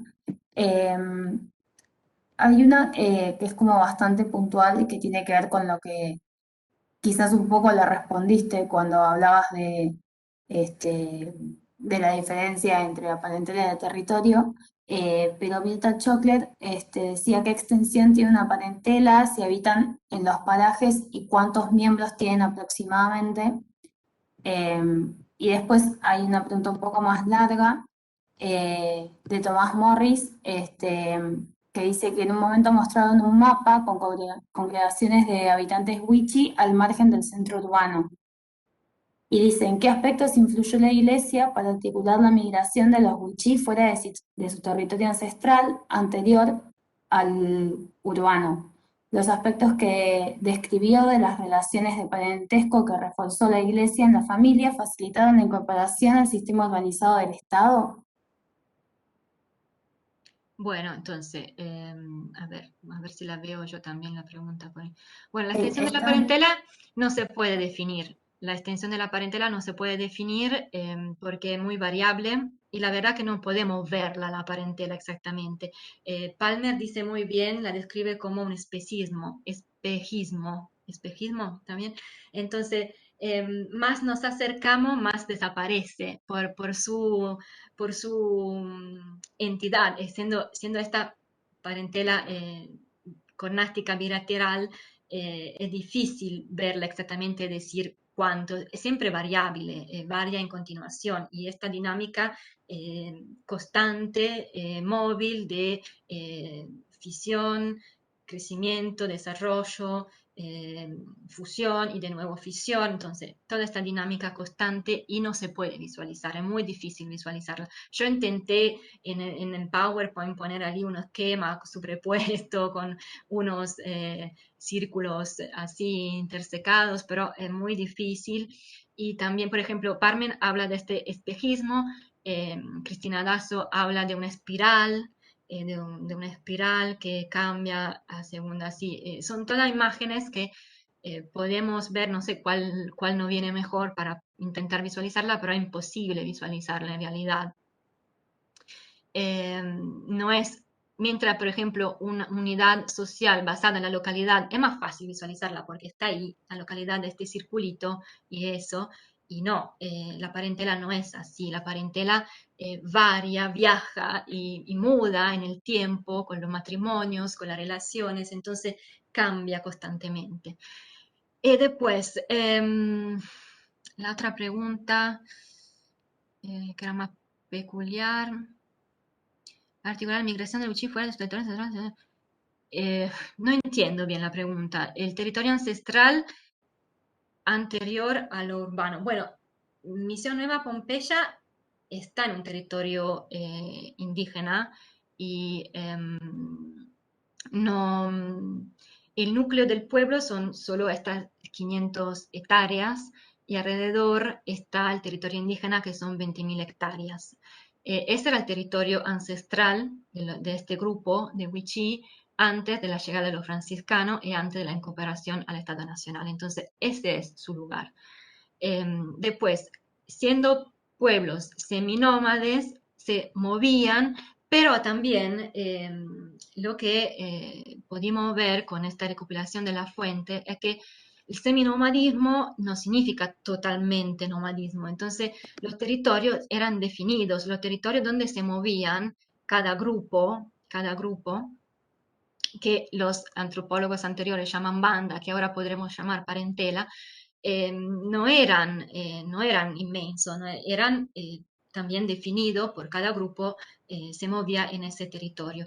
Entonces, el territorio del grupo de los Wichí que están ahora ahí es es ese. Cambia un poco, sería un poco más grande, digamos, no sería solo esta 20.000 hectáreas, sería mucho más grande, llegarían un poco más hacia Comandancia Fría, hacia Castel. Después ya Castel empieza la zona Toba, pero digamos, para entendernos, iría desde Comandancia Fría hasta casi al límite con la provincia de Salta, en esta banda derecha del Bermejo. Entonces, este sería el territorio donde se movían. Y un anciano me dijo que antiguamente se casaban solo en esta directriz est-ovest, digamos, no iban tanto sur-norte.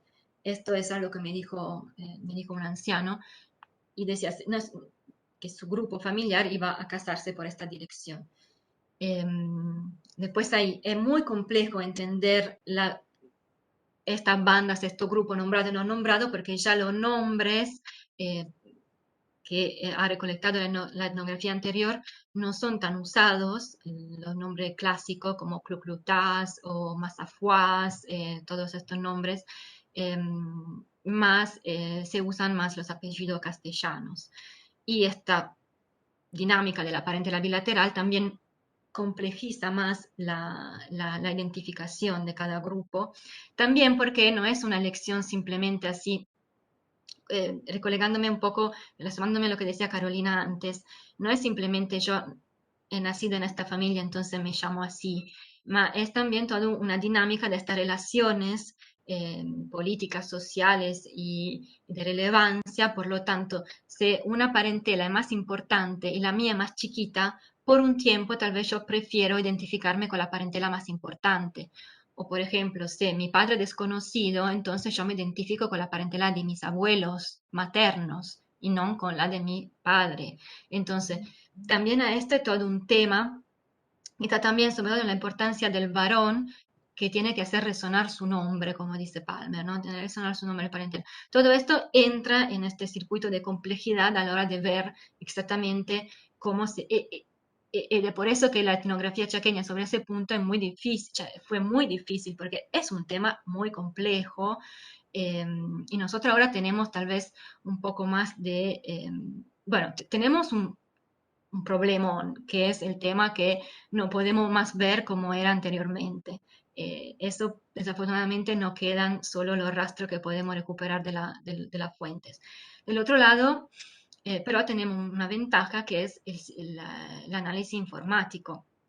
Existen programas por los cuales pasando los datos nos pueden dar datos estadísticos que nos permiten ver un poco mejor alguna dinámica a nivel estadístico. Lo que nosotros podemos intuir o podemos ver, podemos tener la confirmación a nivel estadístico. Esto implica una recolección sistemática de genealogías, obviamente. Pero bueno, obviamente, más allá del lado estadístico, después está los valores y las prácticas cotidianas y todo lo que entra en juego a la hora de elegir una. Están las personas, además, pero digamos, nos sirven todas estas cosas para intentar dar un pantallazo más completo de este fenómeno, de estas dinámicas que son verdaderamente bastante complejas. Quería decir una cosa más que se me fue de la cabeza ahora. Pero bueno, nada, eso. Entonces, el territorio ancestral están ahí, están en su territorio, menos ocupando un lugar menos amplio de lo que ocupaban antes, por el tema bueno, de las hectáreas y el tema también de la sedentarización. Eh, y no está muy urbanizado, para facilitar la población sea urbana del Estado. Mm, No, a mí me parece que ahora, no está demasiado urbanizado esa zona, en particular una zona más bien rural. Se está urbanizando cada vez más, pero queda todavía una zona rural. Yo no me puse esta pregunta, sinceramente. Lo que me pareció a mí, desde tal vez otra mirada, eh, tal vez una imagen demasiado positiva, la mía, puede ser uno de mis problemas. Eh, Me parece que, como decía antes, que las iglesias son más bien una expresión de la apropiación wichí de todas estas dinámicas religiosas y sociales, donde está intentando expresarse de su propia forma, agarrando la cosa que obviamente estamos en el medio de este proceso de urbanización, globalización, nacionalización, etcétera, etcétera. Pero me parece que las iglesias toman el mensaje cristiano y lo hacen propio. Digamos, entonces también, por otro lado, una forma de reafirmar su propia identidad cultural, eh, agarrando lo ajeno y haciendo lo propio, que también una forma me parece muy witchy de enfrentar la cuestión de la alteridad, sea por ejemplo, con este tema del parentesco. Entonces hacer propio el ajeno, hacer propio el varón, eh, que eh, viene englobado por la familia Uxori local, al mismo tiempo también hacer propio otros artefactos, objetos, instituciones, creencias, conceptos culturales ajenos que vienen englobados y insomma, apropiados y repensados. Siempre Cristina Dasso habla de apropiación del cristianismo wichí, y también Palmer habla de la capita finita, insomma, de toda esta fuerza espiritual de lo wichí. Eso. Genial.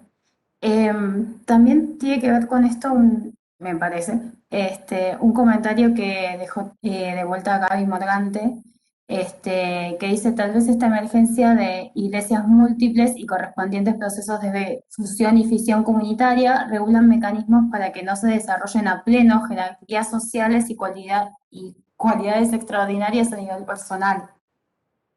Sí, puede ser, puede ser. Seguramente hay una dinámica de redistribución de la relevancia, a mí me parece eso.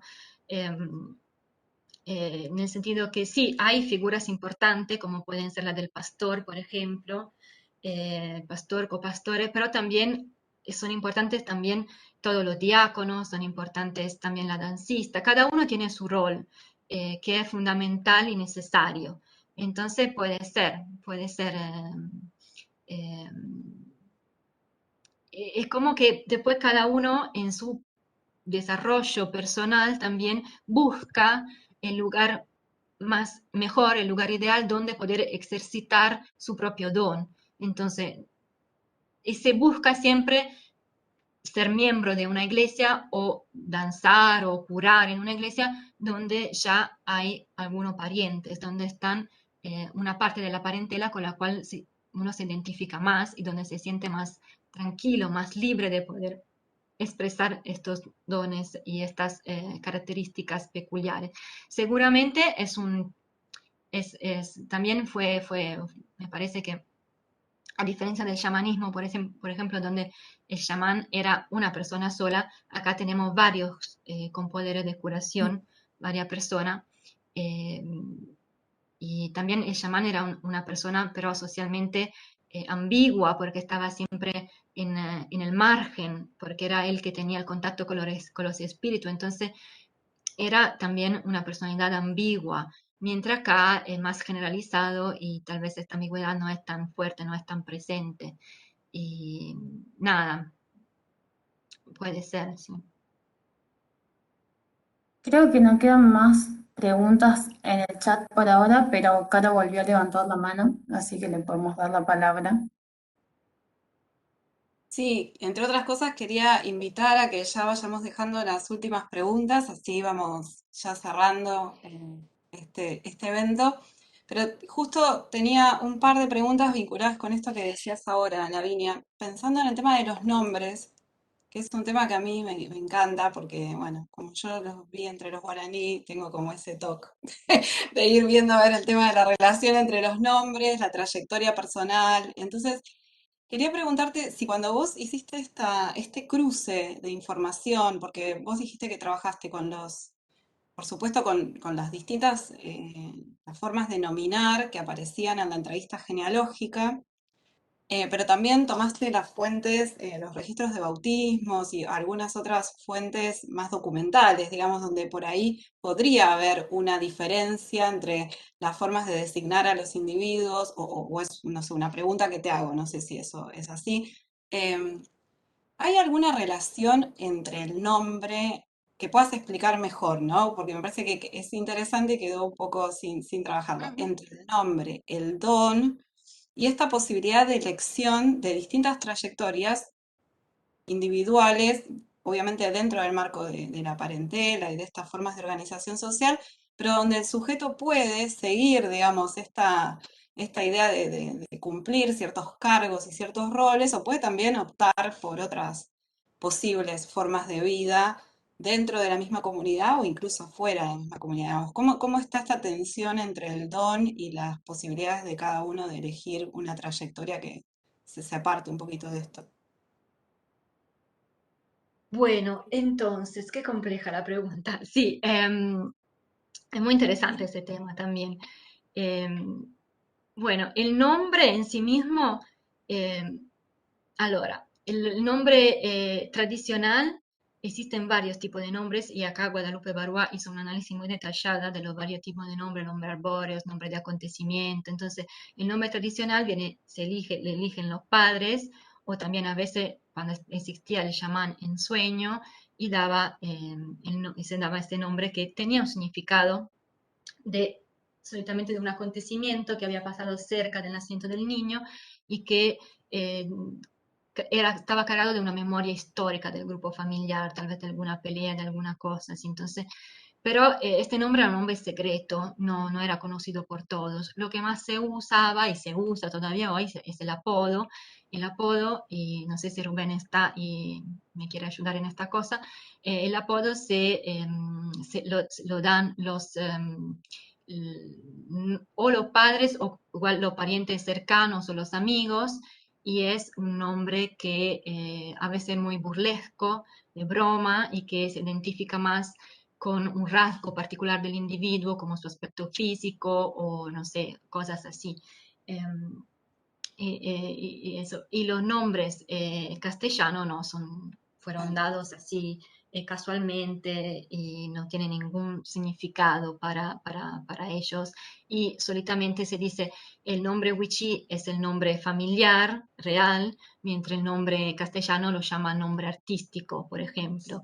Em, Aunque ahora se puede ver en esta época donde se está redescubriendo también toda la importancia eh, y hay una etnoregénesis, ¿no? Como algunos antropólogos la definen, se está volviendo muchos jóvenes, tal vez que son maestros o que tienen igual interés en la cultura de sus ancestros, empiezan a dar a sus nombres tradicionales también a los chicos en el documento nacional.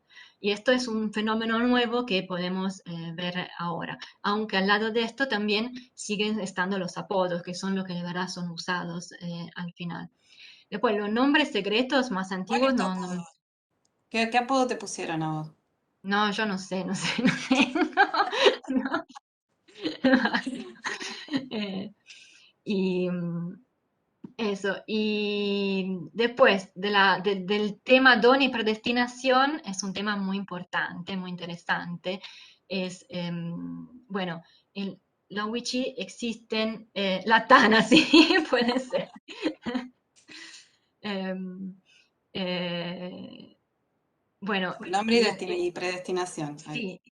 Allora, nombre predestinación no sé qué relación hay exactamente, porque el nombre es siempre único, es irrepetible, entonces no lleva la carga de un nombre de un antepasado, cosas así, ni siquiera de un muerto, pero sí lleva tal vez de un nombre de acontecimiento, lleva el recuerdo de un hecho histórico, familiar, acontecido, y entonces tiene algo que ver. No sé decirte en ese momento porque no lo investigué, cuánto influye en cómo el individuo se siente predestinado a algo. Sí, pero existen los sueños que tienen un papel muy activo en este tema de la predestinación y existen también la Lewitolé, o sea, la palabra de los moribundos que dejan esta palabra antes de morir a sus descendientes. Y puede ser una palabra buena o una palabra ambigua, medio mala. Por ejemplo, me contaba un amigo que su abuelo, por ejemplo, que era chamán, falleciendo, había dicho que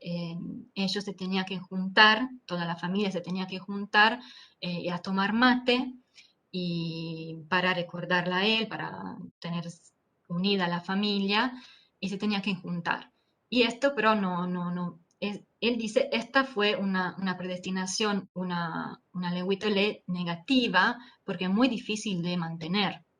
Entonces es difícil juntarnos siempre todos a tomar mate, pero después cada uno agarra su rumbo, hace su cosa. Entonces no se mantuvo esta y acontecieron algunos eventos trágicos en la familia y ellos la explican con esta, que no cumplieron la predestinación del abuelo que estaba, del moribundo, que es una palabra poderosa, una palabra potente, porque el estado de moribundo lo acerca más al mundo de los espíritus. Entonces, en esta palabra, parábola que decíamos antes de poder creciente y decreciente, en este caso, una persona que se acerca a la muerte tiene una baja fuerza vital en cuanto a potencia vital, fuerza física, pero una alta potencia espiritual, porque se queda más cerca al mundo de los espíritus. Entonces no cumplieron con esta Lewitolé y pasaron algunos eventos trágicos que la familia adjudica a esta situación. De otro lado, por ejemplo, la misma predestinación podría ser más genérica, entonces ser positiva. Hubiera podido decir, por ejemplo, ustedes se tienen que cuidar siempre el uno con el otro. Y esto es más fácil de mantener porque no depende de dónde estás, uno se puede cuidar igual. Y eso deja más libertad. Igual existen muchas veces los sueños, un poco como el tema de la elección chamánica que podía venir por la elección de los espíritus directamente, entonces con una posesión de los espíritus, que es lo que pasa un poco en el culto con la entrada del Espíritu Santo y de sus dones, que dan ese don en base a lo que uno se siente, a las actitudes también que tiene. Entonces uno que tiene más, tal vez más una actitud hacia la música, recibirá el don de la música y aprende a tocar, a sonar, a tocar y a leer la música sin estudiar la música, fundamentalmente con el oído, con la imitación y todo, y van aprendiendo. Y eso es el don del espíritu que da el don de la música. Quien tiene don de la curación, igual, depende de cada uno, y esto puede ser también algo que dejaron como herencia espiritual. Esto también surgió mucho, ese tema de la herencia espiritual que podemos definir con esta leguitolé o con otra palabra, eh, que hacía parte también de la elección chamánica. Entonces cada uno, cada individuo tiene su actitud peculiar que tiene que desarrollar de alguna forma.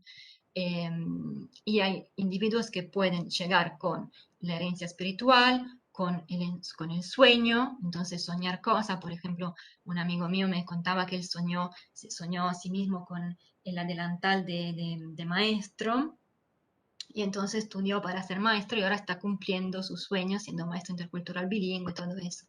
Entonces, son cosas que efectivamente todavía eh, tienen una agencia, una actividad. Y lo de la iglesia, yo creo que eso depende también de la herencia espiritual familiar, eh, y, pero también pueden darse individuos que así de la nada también, porque son elegidos por el espíritu y se da. Entonces no es rígida esta cosa. Pero sí, es fuerte el tema de la predestinación. Y a mí me parece también que el, la filosofía Wicchi, pero esa es una mi opinión, repito, describa un mundo muy, donde la libertad individual es muy estrecha. Todos los acontecimientos son provocados, no son, algo pasa porque es provocado. El engaño, la separación porque está suitayaj, mi trabajo porque está una predestinación, la curación porque llega el espíritu.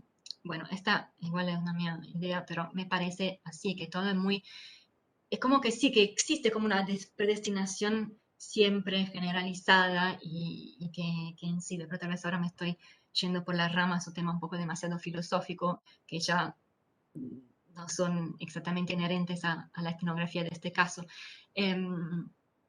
Pero sí, por decir también, recolegándome lo que decíamos antes, que ese, esas pautas también no son siempre, son pautas ideales, pero no son siempre,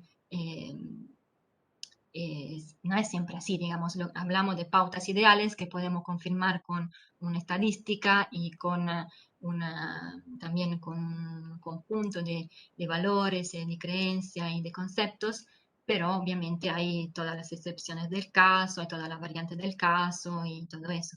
Que igual, como siempre, por lo menos acá en Italia, cuando se estudia italiano, te dicen, hay un millón de reglas, pero hay siempre una excepción que confirma la regla, y yo creo que todas estas excepciones también confirman en alguna forma la Sí, regla. a veces son más interesantes las excepciones que las reglas, porque dan cuenta de, bueno, de todos estos procesos de cambio y de la heterogeneidad que hay al interior de cualquier grupo humano, ¿no? Ujú. Exacto, sí, sí. Bueno, si no tenemos más preguntas, inquietudes, comentarios, felicitaciones, No hurras, sé si Rubén quiere decir algo, si está Rubén, si quiere decir algo. Rubén, No ¿estás sé, por ahí? no sé si Sí, está. sí, buenas, buenas. Estoy, pero con Hola, mala internet. Hola, ay, buenas perdón. tardes. Ah, porque lo Sí, sí. veía que entraba y salía, sí. Ah, No, ok. muy mala conexión por eso. Bueno, bienvenido, Rubén. Bueno, gracias. A ver cómo lo explico. Son tres puntitos, ¿no? Interesante el tema de la organización de la familia y después de los parajes y después el contexto de la familia y de los nombres. Lo que sí me detengo, que bueno, no sé si es un aporte con la viña, siempre hablamos, es el tema de la iglesia. Lo que siempre hablamos, me parece que nos salió, el tema es por qué los pueblos originarios, tanto como los Wichí, como los Komi, los Mucoví, eh, digamos, la mayoría son de la Iglesia Evangélica Unido, porque esta, digamos, como un nombre, así por decir iglesia, como que ellos tienen más libertad de expresar de lo que quieren y de lo que ciencia y quieren, y también como es muy participativo y ellos mismos implementan de acuerdo a lo que ellos quieren expresar, manifestarse.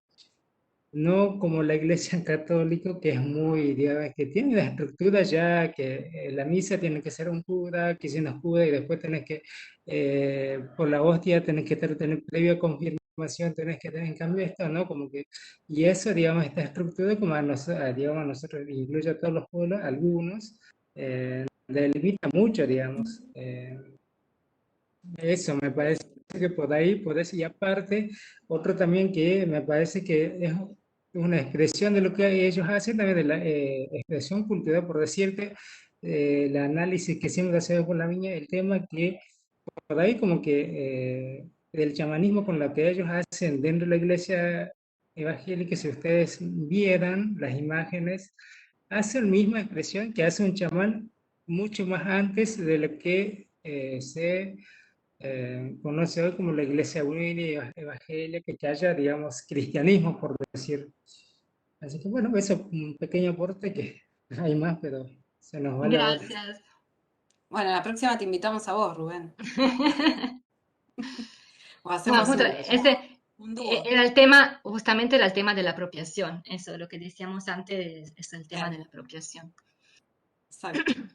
Bueno, Davinia, yo tengo que decir que dos cosas tengo que decir. Una, que ya cuando esto empezó ya era la hora de la cena en Italia, así que claramente te agradecemos la disponibilidad horaria, así que ya vamos a ir cerrando. Lo segundo que tengo para decir es que la verdad que tu etnografía es impecable, muy Gracias. fundamentada en los datos, digamos, un trabajo muy minucioso de recolección de información, de análisis, de búsqueda de criterios y de herramientas analíticas que puedan ponerse en tensión a propósito de los datos. Así que bueno, te agradecemos mucho porque, bueno, mostrar esta calidad de trabajo, la verdad que para nosotros es muy importante.